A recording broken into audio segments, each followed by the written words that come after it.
আমি যতবারই খিচুড়ির ভিডিও দিছি ততবারই একটা রেকমেন্ডেশন প্রচুর পরিমাণে আসছে যে ভাইয়া প্লিজ ওই মোল্লার হোটেলের খিচুড়ির ভিডিও দেন। যেমন লাস্ট একটা খিচুড়ির ভিডিও দিছি, সেখানেও প্রচুর কমেন্ট আসছে যে ভাই মোল্লার হোটেল।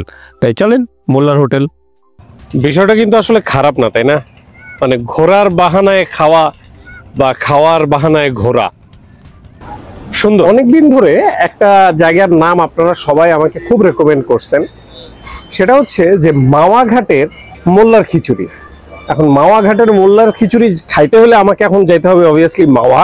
আসলে মাওয়াও না, যাইতে হবে হচ্ছে আমাকে নাওডোবা। দ্যাট মিনস আমাকে পার হইতে হবে আপনার ওই পদ্মা সেতু। যাচ্ছি, পদ্মা সেতু পার হইতে যাচ্ছি। সাথে আছে অবশ্যই আমাদের প্রবাসী পুরুষ বা আগুন পুরুষ বা নোম্যাডিক আরেফিন, ওর বিভিন্ন নাম আছে। আর হচ্ছে আমাদের ইমন ভাই, মানে আমাদের আসল পুরুষ। এখন আমি আছি হচ্ছে নিমতলাতে। এই জায়গাটা নর্মালি আমি মাওয়াতে কোথাও যাইতে গেলে দাঁড়াই। তাহলে চলেন আমরা এখন সেই বেশ পরিচিত, আবার খুব বেশি পরিচিতও না, আপনাদের অনেকের রেকমেন্ডেশনে সেই জায়গা, মানে মোল্লার খিচুড়িতে খিচুড়ি খেয়ে আসি। দেখা যাক তাদের খিচুড়ি আসলে কেমন, এই 30 কিলো জার্নি একটা খিচুড়ির জন্য কেমন হয়। লেটস গো, পুরো ভিডিওটা দেখবেন, আশা করি সাথে থাকবেন। মোল্লার খিচুড়ি খেয়ে আসি। নিমতলা থেকে যখন রওনা করছি তখন প্রচন্ড গরম, মানে ফাটা রোদ পড়তেছে। তা আমরা চিন্তা করলাম যে এত কষ্ট করে সেই শরীরের ওই কালো চামড়াটা আমরা এতদিনে ঘুচাইছি, মানে চামড়া পুড়ে গেছিল বড় ট্যুরের কারণে। তো এখন আবার আজকে সেই চামড়াটা পুড়বে, যেহেতু একটা লং জার্নি দিচ্ছি। কিন্তু মজার বিষয়, কিছুক্ষণ পরেই বৃষ্টি শুরু হয়ে গেছে।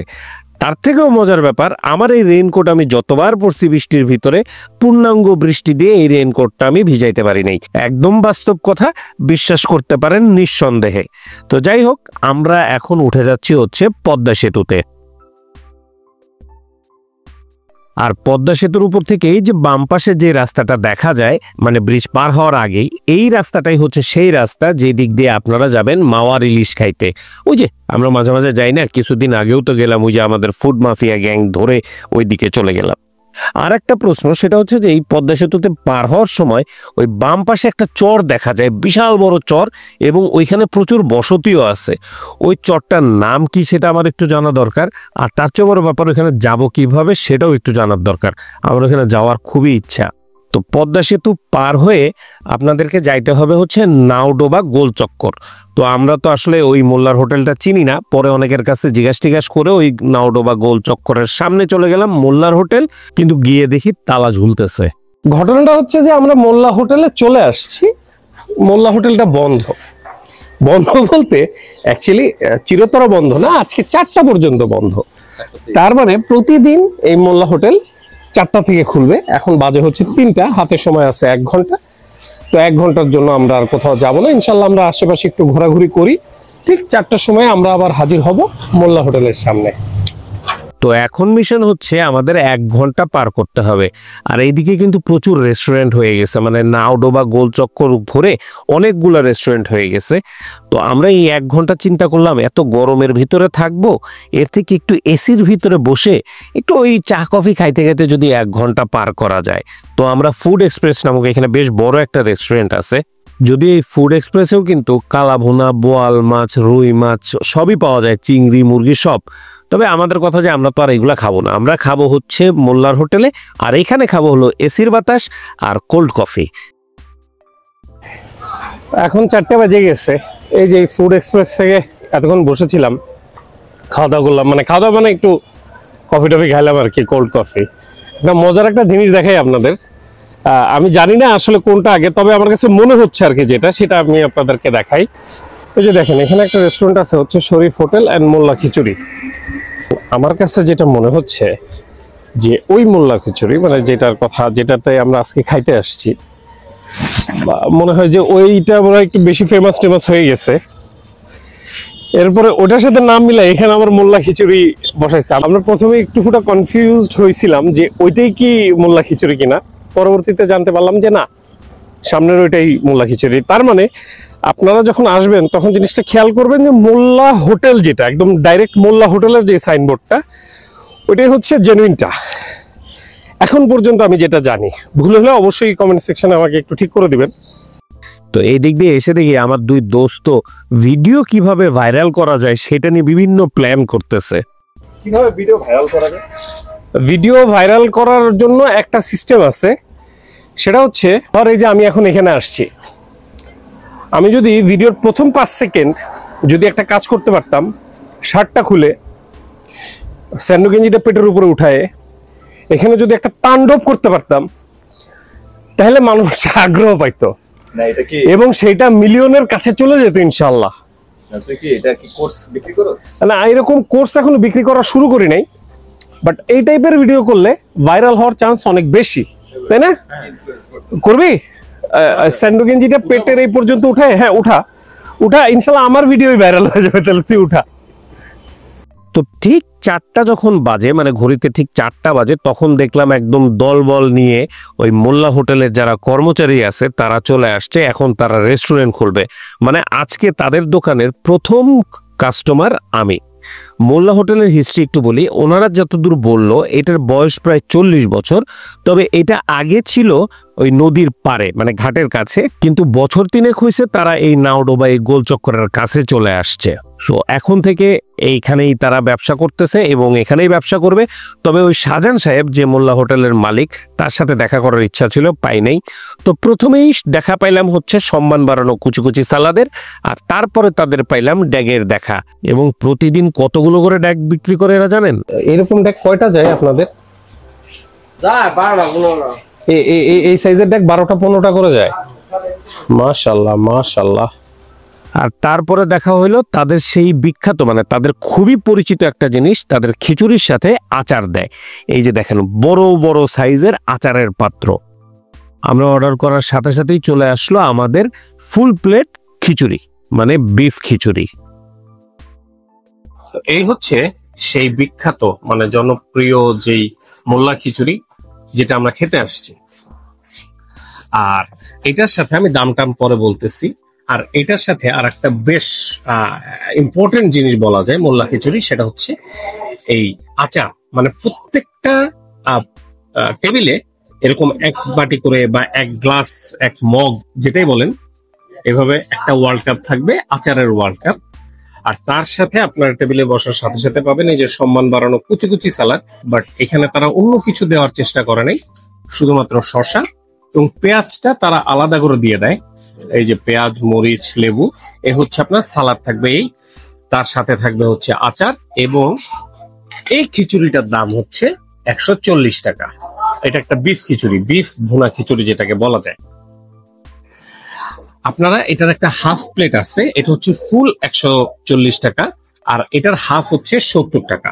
তবে প্রথমে কিন্তু আপনারা এটার হাফ পাবেন না, প্রথমে আপনাকে ফুলই নিতে হবে, পরবর্তীতে আপনারা একটা হাফ অর্ডার করতে পারবেন। যে আপনারা বললেন যে 70 টাকার প্লেট খেয়ে আসি, সেটা হবে না। 140। এখন 140 টাকায় বিফ খিচুড়ি বলতে গেলে, হ্যাঁ খিচুড়ির পরিমাণ কম, বাট সাইড অনেক কিছু। তো সেই হিসেবে যদি আমি জাস্টিফাই করতে যাই বা সেই হিসেবে যদি আমি কথা বলতে যাই, তাহলে তো অবশ্যই বলতে হয় যে না, পরিমাণ খুব বেশি একটা ঝামেলা নাই। এখন আমাদের পালা হচ্ছে খিচুড়িটা খেয়ে দেখার। একদম গরম খিচুড়ি, মাত্রই চুলা থেকে নামাইছে।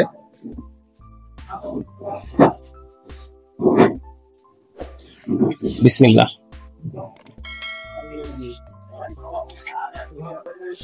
খিচুড়িতে যদি মাংসের পরিমাণের কথা বলেন, তো অনেকটা তেহারির মতো এখন আমাকে গুনতে হবে যে 140 টাকায় কয় পিস মাংস দিছে আপনাকে। মনে করেন 4, 5, 6, 7, মানে রাফলি আমি 1 পিস খাইছি, তার মানে হয়তো 6 থেকে 7 পিস পুরো ছোট ছোট মাংসের পিস পড়বে আপনাদের। এই যে এতটুকু, ঠিক এই সাইজের, মনে করেন আমার 1 কর, এই 1 কর সাইজের 6 থেকে 7 পিস মাংস পড়বে। এই এতটুকু, এক্স্যাক্টলি এতটুকু আপনি মাংস পাচ্ছেন।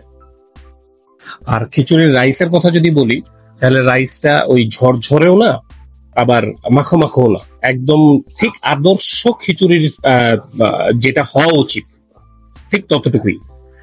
মানে আমার কাছে এই এই এই টাইপের খিচুড়িটা বেশি পছন্দ।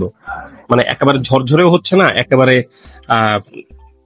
শুকনা ড্রাই, একদম খাইতে গেলে মানে গলা শুকা যাবে ওই টাইপেরও না।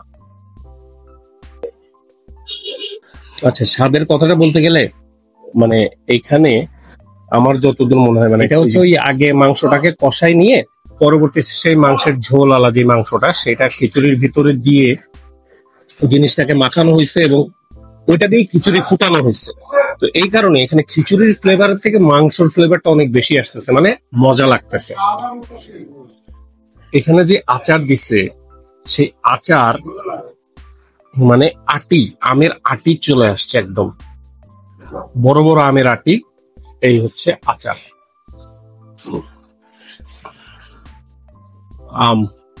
আমের চোখা ওকে, গরম আমের আচারও গরম। এখানে সবসময় তো আর আম পাবেন না, সিজন ভিত্তিক আর কি। যখন আপনি কি বলে ওটাকে বড়ের সময় বড়ই পাবেন, তারপরে হচ্ছে আপনার ওই কি বলে আমরা পাবেন, এগুলা পাবেন এক এক সময় এক এক রকম। আচার দিয়ে খুব মজা লাগতেছে। আচ্ছা, এর সাথে যদি ধরেন একটা পেঁয়াজ নিলাম, তার সাথে কিছু শশা নিলাম, শশা পেঁয়াজ একটু আচার সবকিছু মিলায়ে যখন আমি একটা লোকমা গালে নিব,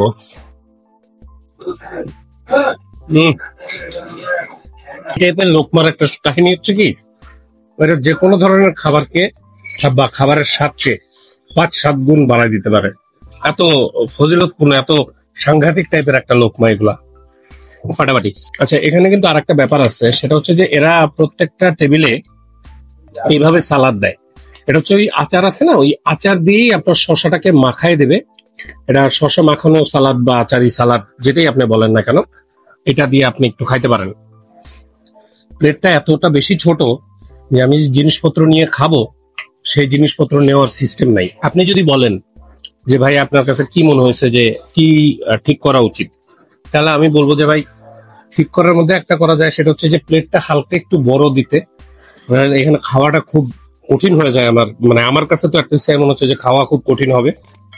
আর দ্বিতীয় হচ্ছে যদি সম্ভব হয় মাংসের পরিমাণ একটু বাড়াইলে 2 গাল ভালো মতো খাওয়া যায়। মাংসের পরিমাণটা আমার কাছে একটু কম লাগছে।